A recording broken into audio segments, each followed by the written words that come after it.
Hi everyone, ప్రతి ఒక్కరికి క్రొత్త సంవత్సర శుభాకాంక్షలు. ఏంటి రాజు అప్పుడే చెప్పేస్తుంది అనుకుంటున్నారా? అవునండి, మనం 31st ఈ రోజు వచ్చేసి నెక్స్ట్ రేపు వచ్చేసి ఫస్ట్ కదా.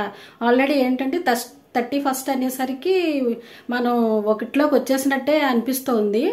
అంతేలేండి, ఒకటిలోకి వచ్చేసినట్టే కదా 31st అంటే. రాత్రి అంతా కూడా మనం ముగ్గులు పెట్టుకోవడము, ఏమన్నా వండుకోవడము అట్లా చేసుకుంటాం కదా.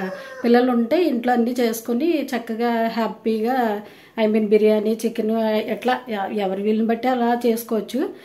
ఇకపోతే ఏంటంటే ఇప్పటి వరకు 2024 మ్యాక్సిమం చాలా వరకు బాగాలేదనే చెప్పాలి.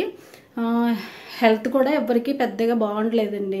అంతేకాకుండా ఫైనాన్షియల్గా ఏంటి చాలా సఫర్ అయ్యాము.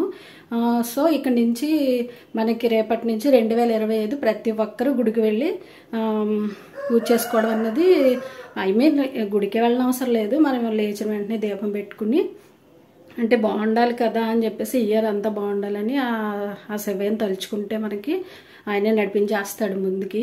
ఇకపోతే ఈ 2025 ప్రతి ఒక్కరికి బాగుండాలంటే ఏంటండి, ఆరోగ్యం బాగుండాలి. ఆరోగ్యం బాగుంటేనే కదా మనం సంపాదించుకోవాలన్నా మన పిల్లల్ని బాగా చూసుకోవాలన్నా జరుగుతుంది. సో ప్రతి ఒక్కరూ కూడా ఈ క్రొత్త సంవత్సరం అన్నది హ్యాపీగా జరుపుకోండి. Okay friends, bye.